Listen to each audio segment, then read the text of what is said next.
Alrighty, so I am back off my vacation that I had, and currently I'm recording this, I think a couple days before I'm going to upload this. However, we are back, we are in the new year, and we are in a new era for the UFC. This is the Paramount era, and with my hiatus for about a week, I wanted to do a little bit of cover story over some of the major things coming up for the UFC. There's a lot of shit that happened once I took a step away. You know, Anthony Joshua's situation, rest in peace for his brothers, or his friends, or whoever it was. I think it was like a training partner or something. Rest in peace for that fellow. I think he said he's gonna retire, so that's something for boxing. Not a boxing guy. I'm a UFC fan, as you'll see on the channel. That being said, yeah, there's some things going on with Ilya's wife.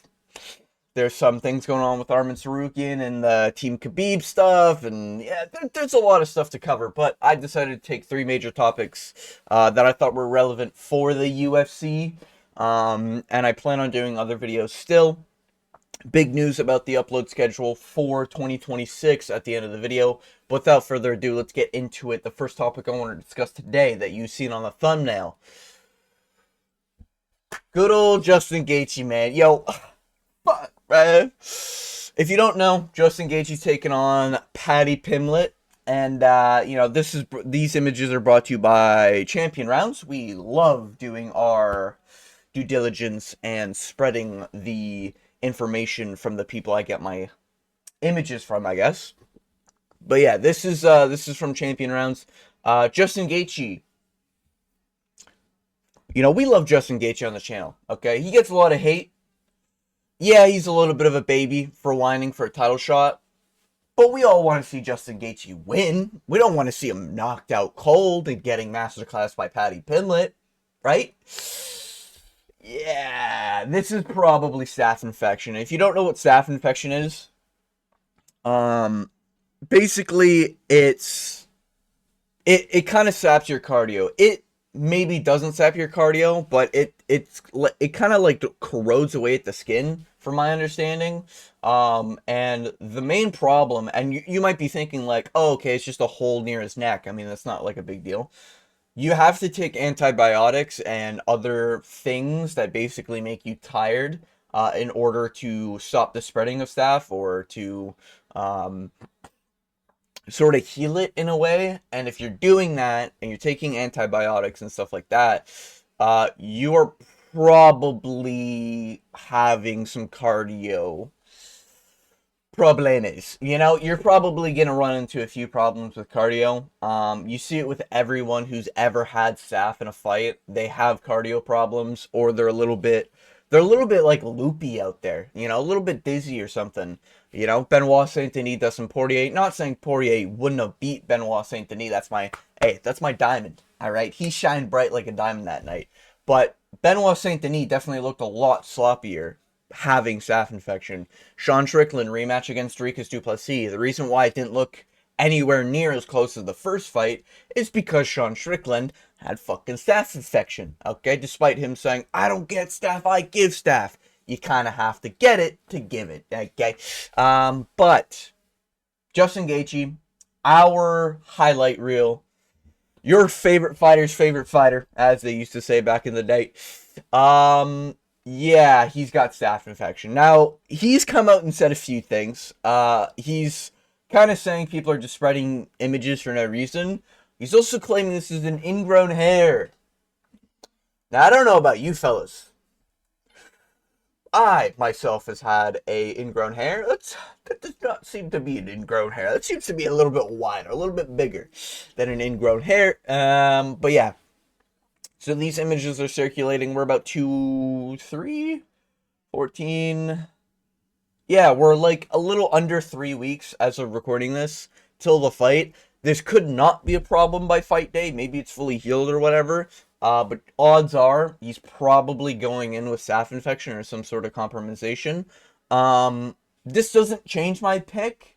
But if I'm going to see Justin Gaethje die on his last title shot, I want to see like a prime, maybe not prime, but like a full HP Gaethje get killed in there, you know? I don't want to see no fucking, oh, well, he had Staph. If you didn't have Staph that night, oh, Patty Pillett would have went down to that right hand. You know, I don't want those narratives, man. I want to see two men go in there and one of them come out fucking killing the other one at full HP, you know? That's what I want to see, you know? Maybe that's just me. We're gonna keep it positive. You know, it's not that Justin Gaethje can't win. Justin Gaethje could still win, and if he wins, it's even more aura points, you know, if you will. But yeah, Justin Gaethje's probably going in compromised. Doesn't change my pick, but this probably changes some people's picks. And whether or not you're spending money on Justin Gaethje for betting purposes. That being said, we're gonna move on to the next topic. Yeah, just wanted to cover this. Justin Gaethje's definitely got Staph. This is not an ingrown hair, okay? But yeah, we're gonna move on to the next topic. Michael Morales. You can't see it here, but yeah, this is definitely Michael Morales. I know normally you see him in a dress, but this time you see his actual image here. Michael Morales somehow just randomly got a loss for some reason out of nowhere. Yeah, this is weird. Apparently this was an old fight. And there's like a training video, or not a training, but like the video itself. I've heard it was an exhibition. I've heard it shouldn't have counted or whatever. Seems very, very odd how they just gave him a loss after a bunch of videos about him in a dress. Little, you know, maybe 1 + 1 = 2 there, but this could also be he's just top 5 welterweight in the UFC. The UFC's like, we got too much heat in the welterweight division. Let's put a loss on his record for no reason. I don't know. It's really weird. I bet this has happened before. I swear I've seen it with another fighter. I don't think he was a flawless fighter. And it really matters on a flawless fighter record. I think that's pretty big, especially for a casual fan who's watching the sport. You know, Terrence Crawford not having a loss. Gervonta Davis, Floyd Mayweather, like that matters a lot for a lot of the hardcores. If Morales went on a 10-fight winning streak after he gets a belt and he's like the GOAT of welterweight or whatever, that loss mattered. But turns out, I guess they just did this to gaslight us. Yeah, he's just no longer has the loss. Actually, my camera's blocking it. Let me move it for, yeah. This was updated, I think, within 24 hours of recording, brought to you by MMA Orbit. Yeah, they literally they gave him, they removed the loss, and they removed the win. I don't know what the fuck's going on, man. But Michael Morales is gaslighting people into thinking he's got a loss all of a sudden. You know, Ariel Wani's covered it. A lot of weird shit going on. And this might go down as the fastest. Yeah, look at this. Like, what the fuck? Literally within a day they reverted it. Really weird shit. Really, really weird shit. But yeah, anyways, the thing with Morales is that he might be the fastest fighter ever to lose a fight. He didn't even fucking fight, man, in 2026. He just has a loss. He's the first UFC fighter in 2026 to lose. Think about that. That's but then he got it removed, so now it's like we can't promote that narrative. God damn it. But you know what I'm trying to say. It's a little awkward. It's just weird. Like, why? Why the fuck? What higher up is just like, yeah, I mean, I'd say, because it happened in 2017, I'd say, yeah, 9 years after the fight, I think Morales lost. Let's just give him the loss. It's just so weird. It's so odd. Why even fucking have it there? But yeah, I just wanted to cover that just because this was a hot topic for a little bit, and I may have missed it, but I wanted to cover it regardless. We move on to the last topic I want to discuss, and this is for all sides of the spectrum here. We got casuals, we got hardcores. Whether you have bought Paramount or not, this is where I'm speaking to you. And this is going to be, is Paramount worth it for January? Okay. And we're going to get into some things here. I haven't made my picks or predictions, but I've got some ball knowledge. I've been in the game for over 3 years. I know that's, you know, not as long as maybe others, but I've watched every single event for the past 3 years. So that probably means something to some people. And if that doesn't, well, it is what it is. I tried to get all the ball knowledge I could. That being said, I do think January, if you are like, if you're still on the ropes and you're like, should I buy Paramount Plus? Is it worth it to watch these fights? I've heard some people still can't get Paramount Plus in their location. RIP to those guys.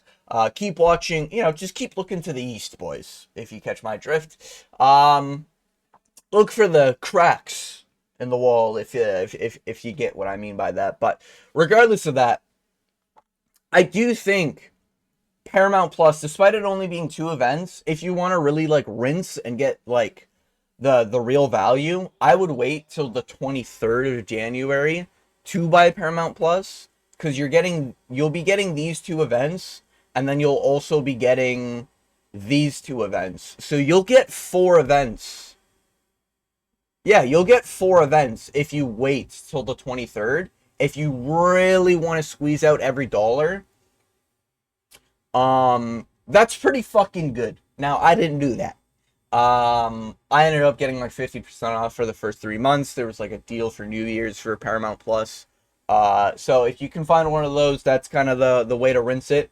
But yeah, I think it's worth it, especially if you do the 23 thing and you get 4 events. But if you don't do that and you only get these 2 events for the month, maybe you already bought it, maybe you just want to pull the trigger now because you just got paid or something. Justin Gaethje, Paddy Pimblett, it's not a great title fight. It's still going to be a good fight, even if Justin Gaethje has Staph. The Staph kind of ruins it. Kayla Harrison, Amanda Nunes, that's your sort of shit break to get ready for the Paddy Pimblett fight. Nobody gives a fuck about that fight. Sean O'Malley, Song Yadong should at least be fun. If Sean O'Malley loses, it's time to refund that Paramount subscription. Waldo Cortez, Derek Lewis, somebody dies in round 1. Arnold Allen, Gene Silva, someone's probably dying, and it's probably going to be Arnold Allen. There's going to be some good fights. Umar Davison Figueiredo, that's a good fight. Who the fuck is putting Natalia Silva, Rose Namajunas this high up on the card? What are we doing, UFC? Anyways, Ateba Guatar, he's going to kill someone. Michael Johnson could get chinned in a funny way. There's some good fights. This is Cameron Smotherman, Ricky. Okay, that's not really a good one, but yeah, 324 overall, I'd say is worth the money. They are long events. They're about 6 to 7 hours, roughly 6 or 7 hours, but they are longer events, and 325 is actually pretty good. A lot of people are probably going to complain. Actually, no, I think, okay, Jimmy Crute being this high is criminal. But Volkanovski, Diego Lopez, despite it not being justified title shots, like with the Paddy Pimblett, Justin Gaethje situation, they're still going to be fun fights. I still think it's worth getting the Paramount subscription. I think it's $10 USD, something like that. If you can scrap it, I would recommend it to watch it legally, so there's no hiccups, whatever the case may be. And then, obviously, if you did that trick I mentioned, you wait till the 23rd of January to get your subscription. You're getting Mario Bautista's Vinicius Oliveira. That should be a wild fight. That should be an insane fight. And you're getting Sean Strickland and Anthony Hernandez. And if you're wondering, as far as I'm to understand, you get the whole card. Okay, so $10, you get 324 and 325. You get Mario Bautista, Vinicius Oliveira, I can't fucking speak. Vinicius Oliveira and a bunch of other names. You get all of these. You get all these for the same price. That is my recommendation. I think you should get Paramount for January. Maybe I'll do the should you get for this month for Paramount. Maybe that'll be an interesting video. But yeah, that's what I wanted to discuss. Now, we're moving into the end of the video here. Before I close the video, I just want to update the people. Maybe you're a watcher. Maybe you're planning on sticking around. Hit that subscribe button. Hit that notification bell. I do picks and predictions on every single fight card. I am still planning on uploading twice throughout the week. I think this year I'm going to dial it back just a little bit. So I think what I'm going to do is that I'm going to upload 2 videos a week. Typically, it's going to be a Tuesday and a Thursday. And then I'm going to stream on Saturday/Sunday, depending on when the card is. And I'm going to be streaming the UFC event. And I'll do that for the whole year. That is my plan for this year. Normally, I don't love streaming just because I live with family. It's a little awkward. I'm sure you understand. However, big 2026, we're making some big fucking changes over here at Bear Bend Global. All right, corporate's reached out. All right, we got an upgrade to the office. So we're going to be streaming on January 24th, whenever the prelim starts. I think 7 p.m. is when it closes. I might be when it starts. Regardless, I'm going to try streaming the event, and then I will not, you know, not to confuse you, it'll be an image of me. I'm not going to be showing my screen. I don't think you can do that in the Paramount era. But, yeah. So come along for the ride on the weekend of UFC events, and then also stay tuned for videos Tuesday and Thursday. That's the update I wanted to say. If you made it to the end of the video, I want to thank you for watching. And, as always, I hope you have a good day.